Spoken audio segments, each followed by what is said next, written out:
예루살렘 입성입니다. 예수님의 예루살렘 입성.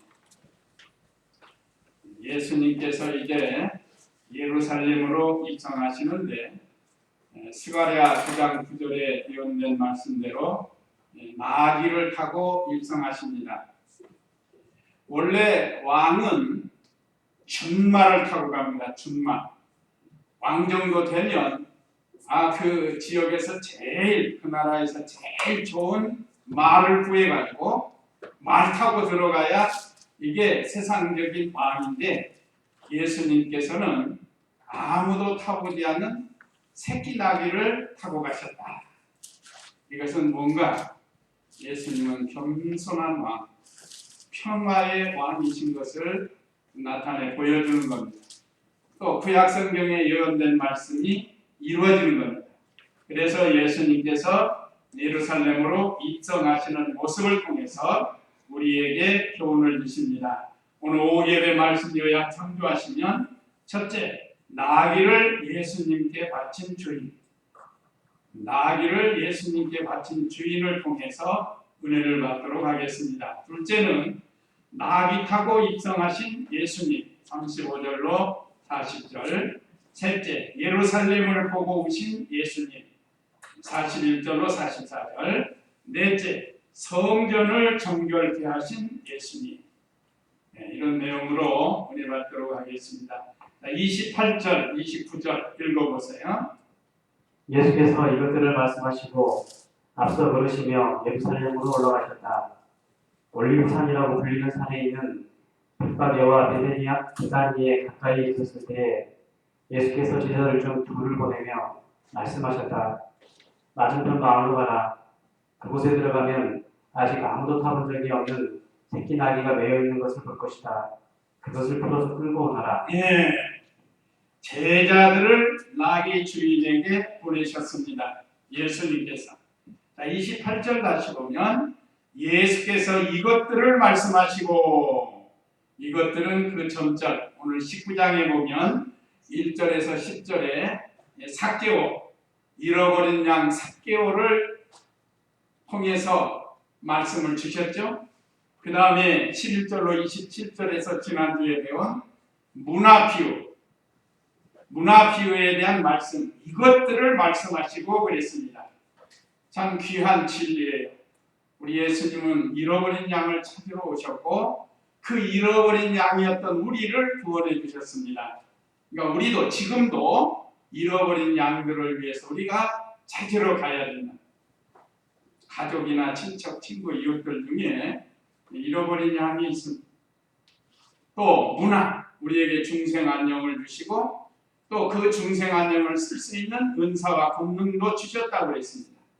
그래가지고 부지런히 장사는 믿는 일 하는 거예요. 그래서 많이 남겨야 된다고 했습니다. 자, 이 말씀을 하시고 앞서 걸으시며 예루살렘으로 올라가셨다. 예루살렘에 올라가기가 쉽지가 않아요. 지금 예루살렘은 하나님의 성전이 있는 곳이고 거기서 예배를 드리는 곳이지만 예루살렘은 살기가 등등합니다. 좀 예수님과 그 일당을 잡아 죽이려고 하는 그런 무리들이 많은 곳이에요. 그런데도 예수님은 조금도 두려워하지 아니하시고 예루살렘으로 올라가시는 거예요. 근데 제자들은 두려워했다고 했습니다. 오늘 본문에는 없지만 마가복음 10장 32절, 마가복음 10장 32절에는 제자들은 두려워했다고 했어요. 한번 읽어보세요. 그들이 예루살렘으로 올라가는 길에 예수께서 그들 앞에 가시는데 그분을 따르는 자들이 놀라며 두려워하였다. 그들이 예루살렘으로 올라가는 길에 예수께서 그들 앞에 가시는데 그분을 따르는 자들이 놀라며 두려워하였다 그랬습니다.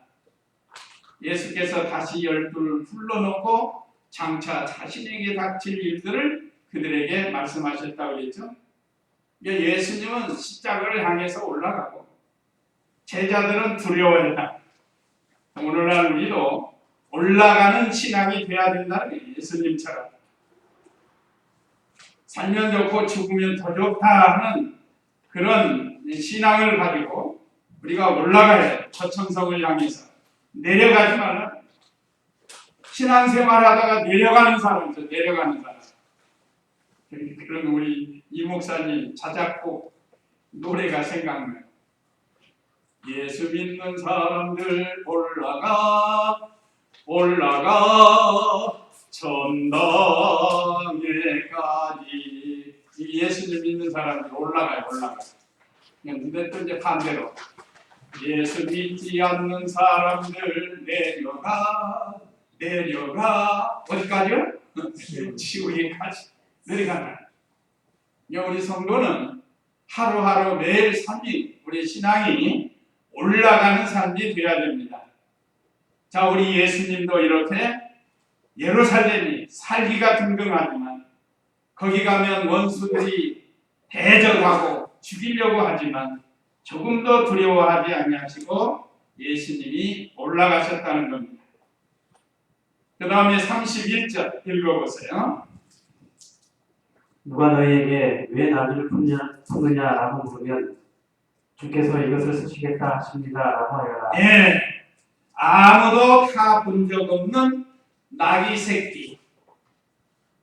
30절에 31절인데 말씀하셨다. 제자 둘을 보면서 예수님이 말씀하신 거예요. 맞은편 마을로 가라.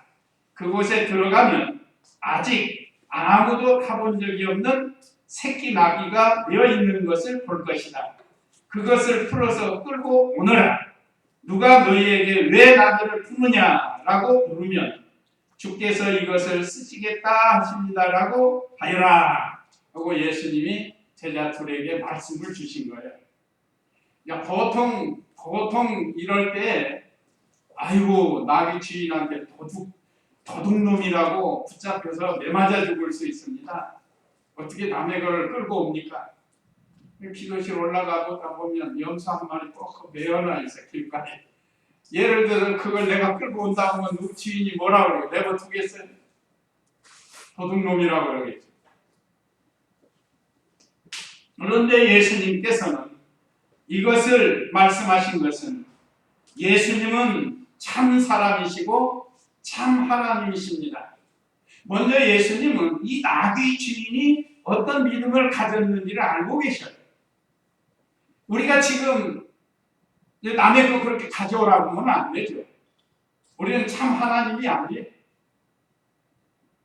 참 사람이지만 지혜도 능력도 예수님 따라갈 수 없습니다. 그러나 우리 예수님은 전지전능하신 참 하나님이세요.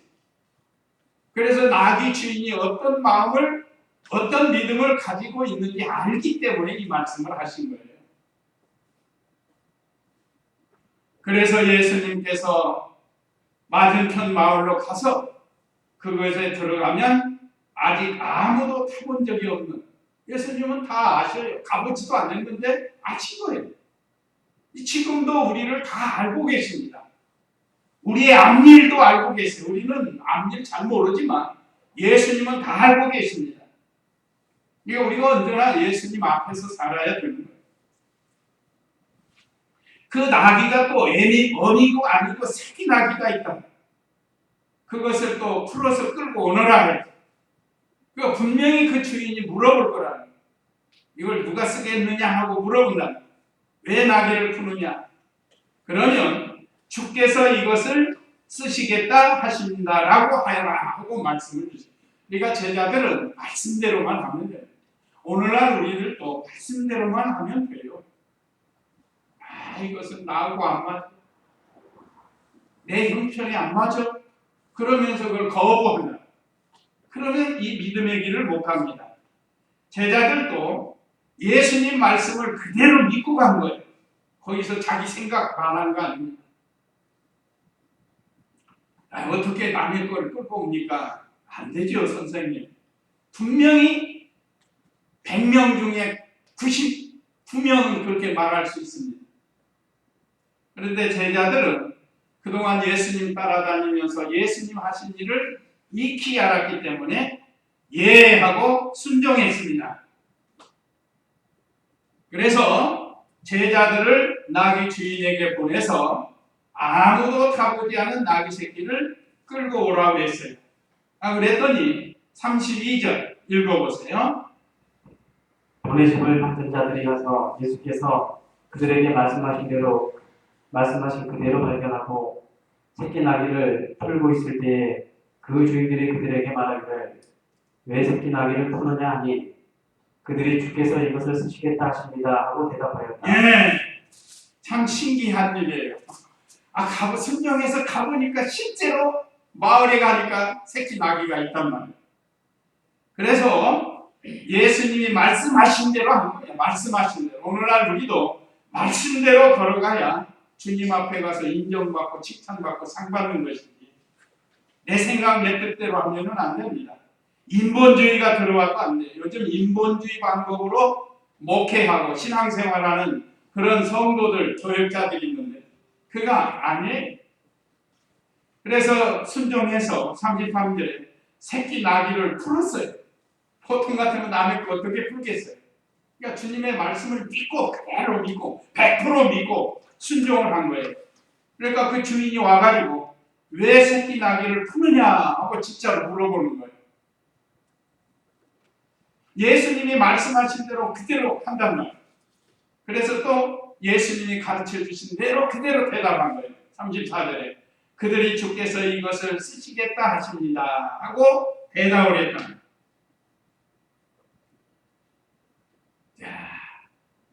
그리고 어떻게 이런 일이 있을까? 아까 예수님은 나귀 주인의 믿음도 알고 마음도 안다고 그랬죠?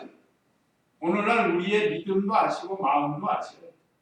내가 어떤 마음으로 어떤 믿음을 가지고 생활하는지 다 알고 계시는데 이 나귀 주인은 스가랴 9장 9절에 예언된 말씀 예수님이 나귀 타고 오신다고 했다.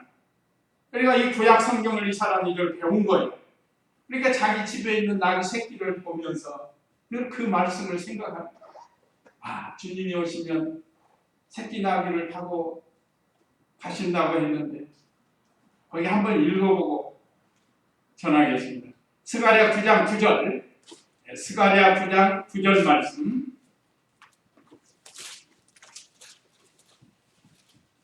시온에 따라 크게 기뻐하여라 예루살렘에 따라 크게 외쳐라 보아라 내 왕이 내게로 오시니 그분은 공의로우시고 구원을 베푸시며 그분은 겸손하셔서 나귀를 타실 것이니 나귀 새끼인 어린 나귀이다. 이 말씀을 매일 보면서 그러니까 우리가 어떤 환경을 보면서 말씀으로 생각해야 됩니다.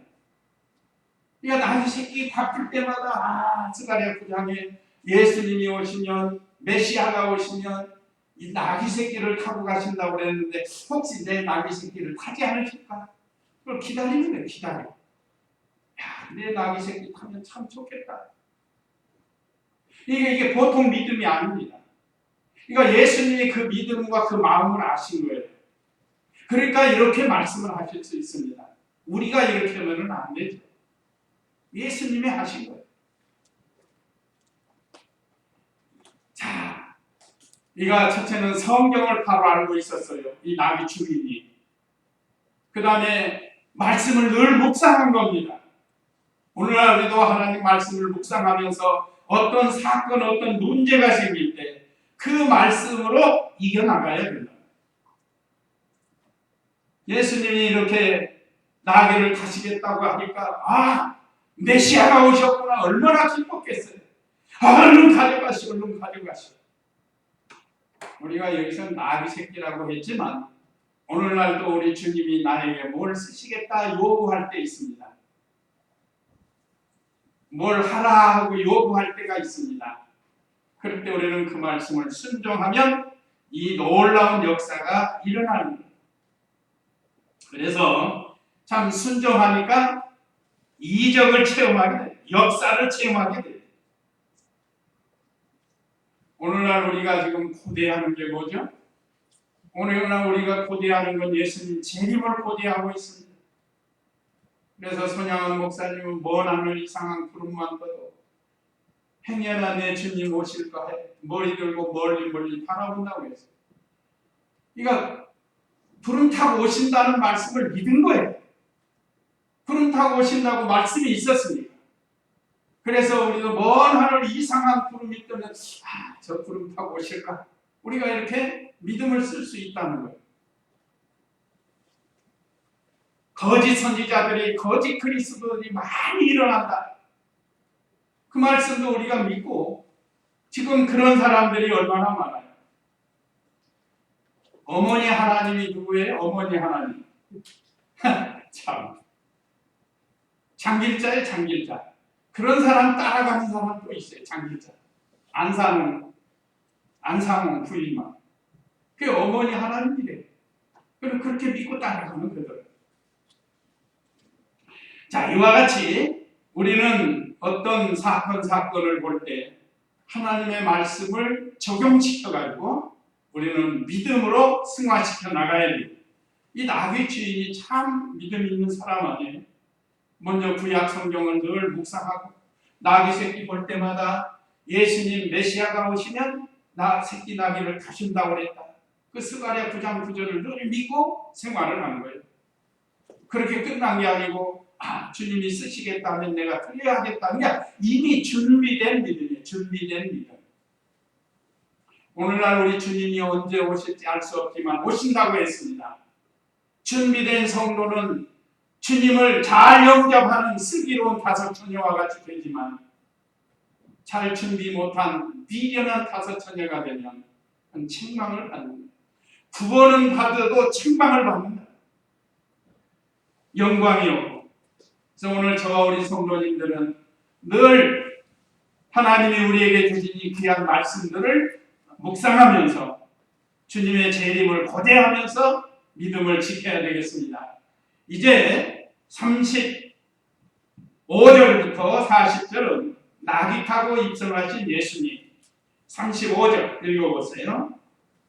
그들이 그것을 예수께로 끌고 와서 자신들의 겉옷을 새끼 나귀 위에 얹어놓고 예수님을 올라타시게 하였다. 예수께서 나아가실 때에 그들은 자신들의 겉옷을 길에 펼쳐놓았다. 예수께서 이미 올리브산에 사는 내리막길에 가까이 이르셨을 때에 제자들의 온 무리가 기뻐하며 그들이 본 모든 기적들에 대하여 큰 소리로 하나님을 찬양하기 시작하며 말하기를 복되시다. 주님의 이름으로 오시는 왕이시여 하늘에는 평화 가장 높은 곳에는 영광이라고 하니 우리 가운데서 어떤 바리새인들이 예수께 말하였다. 선생님의 제자들을 꾸짖으시오. 예수께서 대답하여 말씀하시기를 내가 너희에게 말한다. 만일 이들이 잠잠하면 돌들이 소리 지를 것이다 라고 하셨다. 여기 35절로 40절 나귀 타고 입성하시는 그 내용을 기록했습니다.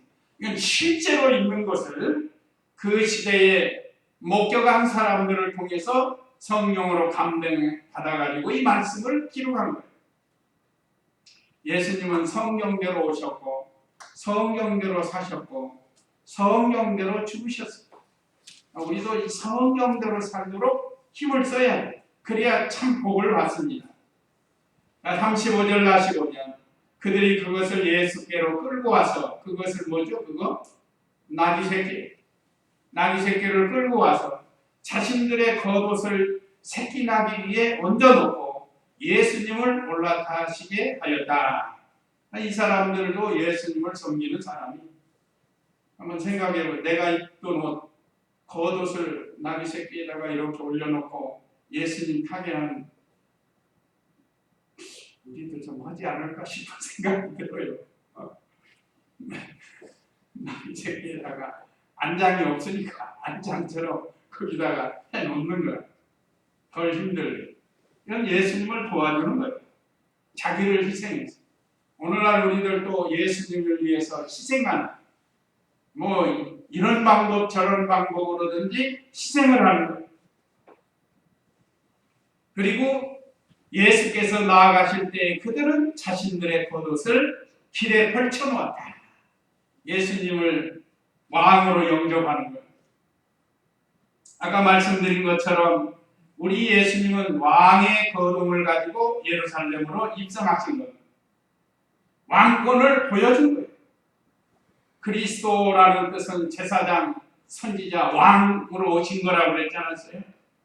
많은 무리가 기뻐하고 큰 소리로 하나님을 찬양했습니다. 이 환영 방법이 이렇게 찬양하고 그 다음에 자기들의 옷을 펼쳐놓았습니다.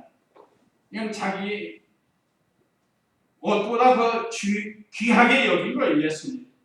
오늘날 우리들도 예수님을 제일 귀하게 여기면서 살아야 그 복을 받습니다.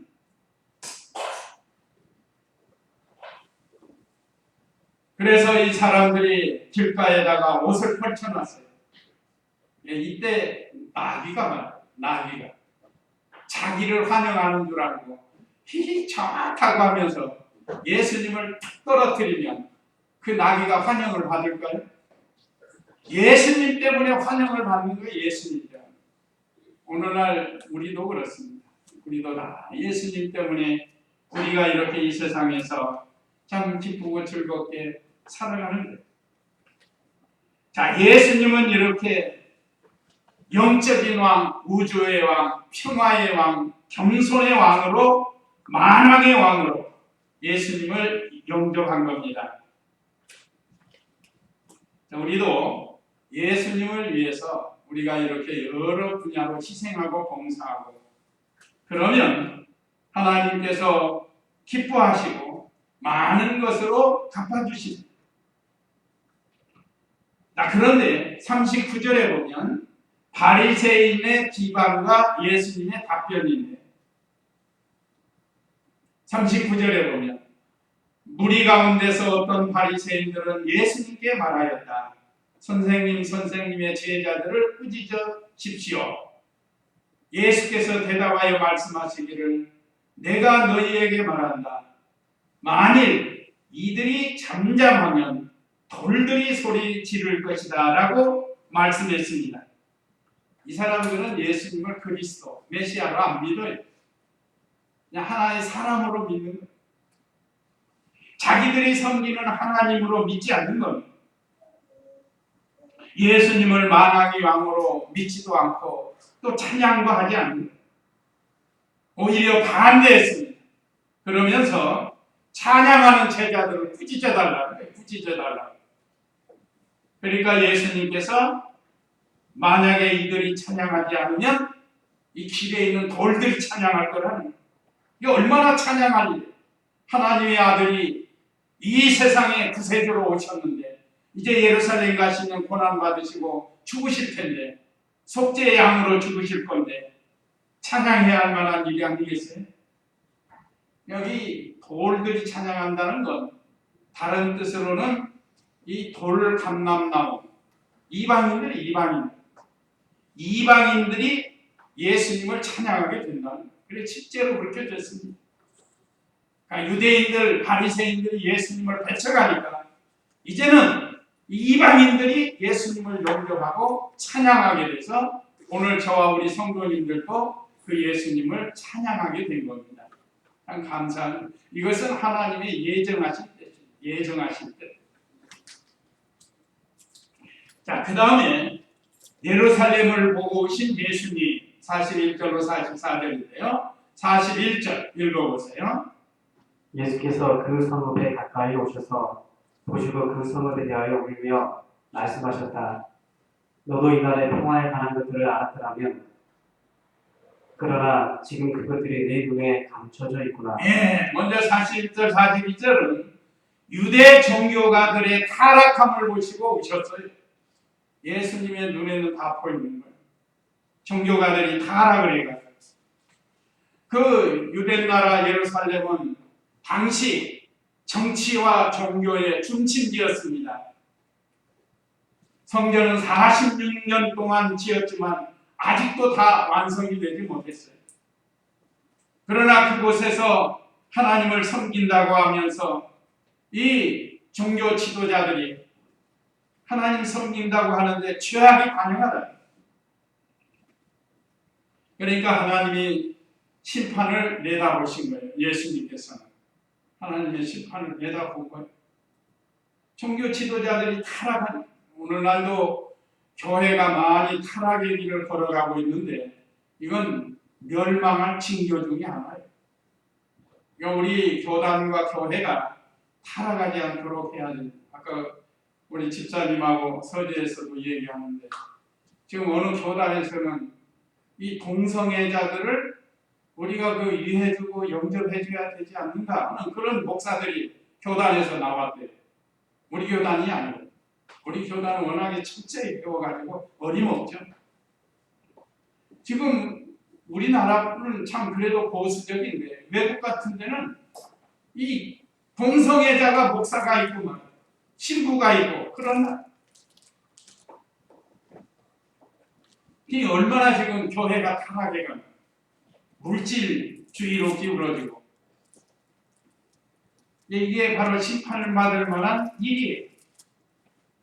그래서 이 예루살렘이 멸망을 또 보시고 오셨어요. 예수님이 여기 또 오셨는데 43절 읽어보세요. 그날들이 너에게 임할 것이니 내 원수들이 내 주위에 토성을 쌓고 너를 포위하고 사면으로 너를 갖고 너와 네 안에 있는 네 자녀들을 짓밟고 네 안에 돌 하나도 다른 돌 위에 남겨두지 않을 것이다.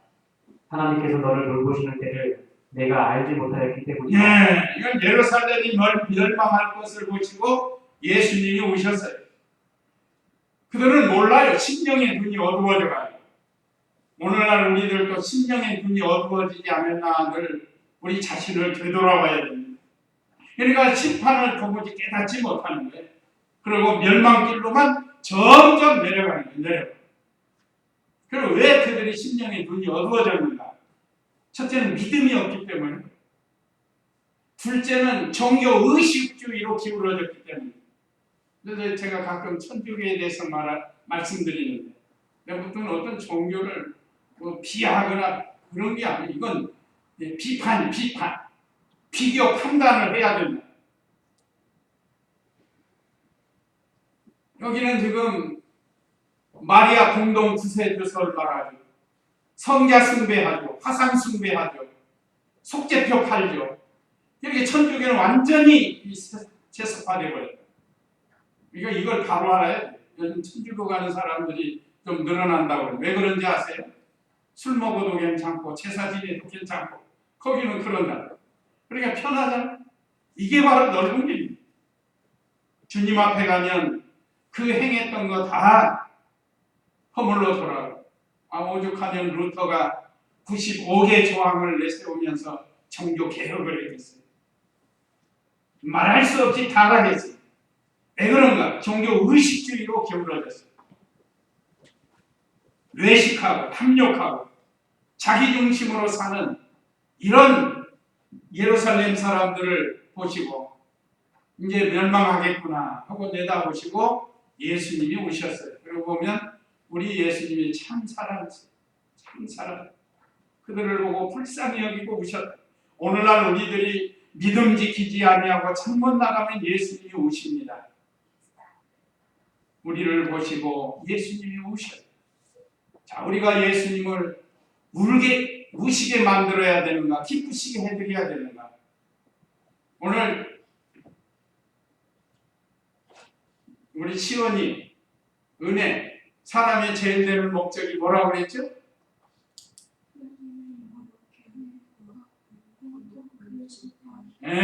그래요.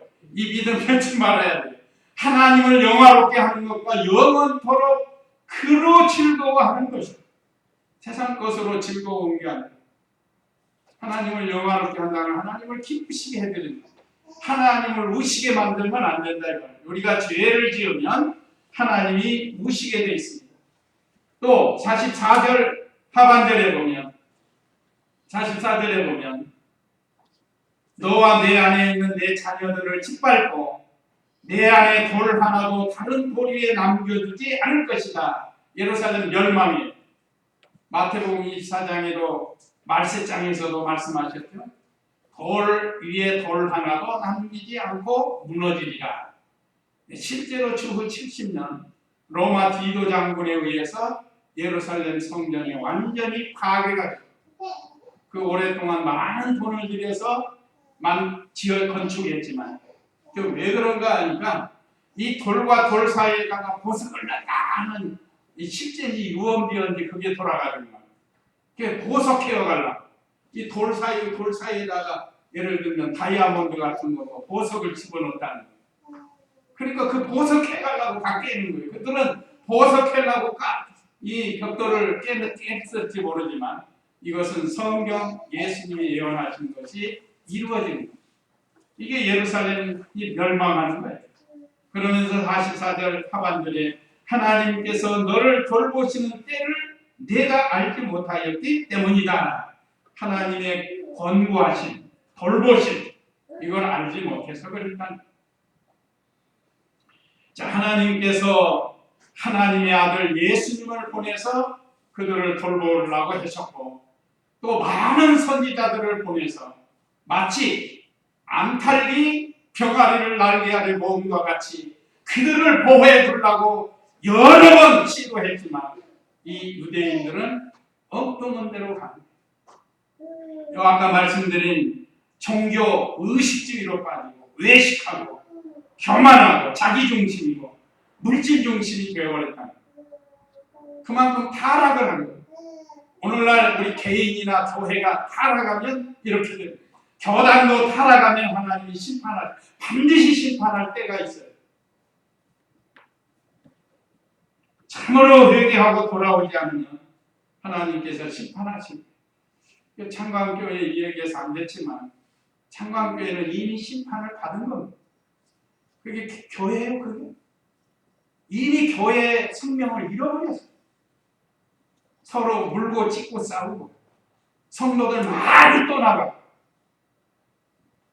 소문은 잘못 나고 이미 심판을 받은 거예요. 그것이 그 죄를 처리하지 않으면 앞으로도 계속해서 문제가 생기는 겁니다. 이걸 좀 깨달아야 됩니다. 오늘 우리 중마동 교회는 이런 교회가 되지 않도록 하는 그 오랫동안 하나님 섬겼던 예루살렘 성전이 있는 종교 중심도 심판을 받아서 돌 하나 돌 위에 남지 않고 무너지게 하시는 하나님이세요. 제가 이 말씀을 찾으면서 그 마태복음 23장 37절에 이제 있어요. 암탉이 병아리를 날개 아래 둔다. 그걸 아까 말한 하나님의 교회 안상홍 파에서는 이걸 뭐라 하면 암탉이 하니까 암탉이니까 뭐죠? 여자 하나님 어머니래. 어머니 하나님이 그거 거기다가 그렇게 비추는 거예요. 그래서 어머니 하나님이 암탉과 같이 병아리들을 모은 거 있다 이렇게 해석을 하는 거예요. 그게 얼마나 잘못된 거예요. 성경을 가지고 우리가 성경을 바로 배워야 돼요. 그 다음에 성전을 정결케 하신 예수님 45절로 48절인데 45절 읽어보세요. 예수께서 성전으로 들어가셔서 사는 자들을 내쫓으시며 그들에게 말씀하셨다.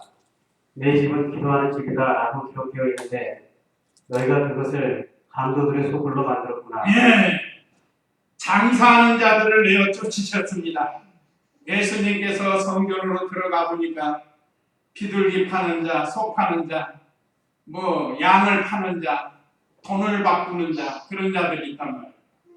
이 당시 종교 지도자들이 하나님을 잘 섬기려면 특별히 구별해서 만든 지난번에 한번 말씀드렸죠. 소나 양, 비둘기를 하나님께 드려야 된다. 그러면서 거기서 이익을 떼먹는 거예요. 예를 들면 10만 원짜리 같으면 3만 원, 4만 원 받는다든지. 나머지는 착취하는 거예요. 돈 바꾸는 것도 그래요. 가이사의 것은 가이사의 것이라고 로마 돈으로 성전에 바치면 안 된다는 거예요. 그리고 자기들이 쓰는 세겔로 바꿔서 하나님께 드려야 된다. 그게 유대인들이 쓰는 돈이라. 그러면서 또 거기서 말할 때 이 말씀을 보면 제가 서울에 있을 때 오래전에 택시 운전하는 분들이 이렇게 운전하다가 길가에서 잔돈 바꿔주는 사람 100원짜리 바꿔주는 사람이 있어요. 그래서 운전사들이 언제 은행 갈 수 없고 은행에서 바꾸기 힘드니까 길거리에서 그 바꿔주는 사람이 있어요. 그러면서 200원씩 뛰는 거예요. 1,000원 주면 800원을 주는 거예요. 장도. 그런 사람이 있어요. 그 10번, 20번, 100번이면 얼마나 되겠어요. 어쨌든 이 종교 지도자들이 탐욕이 생겨가지고 로마 화폐로는 하나님께 드릴 수 없다. 하나님께 드릴 수 있는 거 우리 백성들이 쓰는 세겔로 해야 된다. 그러면서 그들이 돈을 바꾸면서 떼어먹었다. 그래야 하나님이 기뻐하신다는 거예요. 또 그럴듯하죠. 그럴듯하잖아요. 그러니까 예수님은 그 이면을 보신 거예요. 아, 이 사람들이 욕심이 있어갖고 그랬구나. 그래서 그 이면을 보시고 예수님이 가서 장사하는 사람들을 상을 뒤엎고 내쫓아버린 거예요. 이 당시 유대 종교 지도자들이 이렇게 다 나가간 거예요. 그러니까 멸망당할 수밖에 없죠. 의식주의, 탐욕주의, 격권주의. 요즘도 사이비, 또 이단, 이 사람들은 자기가 무슨 왕처럼 성도들을 섬기지 않고 자기가 섬김받는, 우리가 이런 이단이나 사이비에 빠지지 않도록 해야 돼요. 그래서 하나님의 집을 강도의 불로 삼았다고 그랬습니다. 그러니까 예수님께서 심판자로서 그들을 심판하신 거예요. 다 내쫓고 성전을 정결케 하신 겁니다. 그러시면서 46절에 그들에게 말씀하셨다. 내 집은 기도하는 집이다 라고 기록되어 있는데 너희가 그것을 강도들의 소굴로 만들었구나. 이 강도와 같은 일을 했다는 거예요. 이 아까 말씀드린 물질 욕심, 격권주의, 탐욕주의. 우리가 하나님 말씀 이상의 지나친 욕심을 부리지 말아요.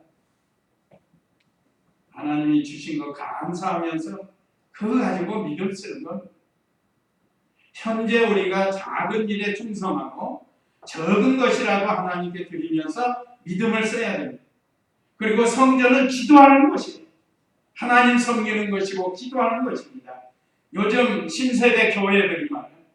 여기 와가지고 뭐 파는 거, 자기 교인이 무슨 장사한다, 여기 와가지고 약 같은 거 팔게 하고 성전에서 또 선거 때 되면 의원들이 뭐 와서 연보 좀 한다고 뭐 연설하려면 여기 그런 거 하는 데가 아니에요. 여기서는 하나님께 기도하는 것이고 하나님께 예배드리는 것입니다. 이걸 우리가 잘 알고, 제가 도봉교회에 있을 때 그 유동열 목사님이 그 설악산 밑에 국회의원 나온 사람이 있었죠. 이름을 잃어버렸어요. 영화배우 출신인데. 홍 누구예요? 그분인데. 홍성우. 예, 홍성우. 탤런트 하다가. 예, 탤런트 하다가 국회의원 됐어요. 근데 그 사람이 유동열 목사님 안다고 성전 새로 지었는데 와서 유세 좀 한번 해달라고. 그러니까 안 한다고 했어요. 안 한다. 그렇습니다. 우리 교회는 기도하는 것과 예배드리는 곳이지 여기서 무슨 물건 팔거나 또 선거 운동하거나 그런 것이 아닙니다.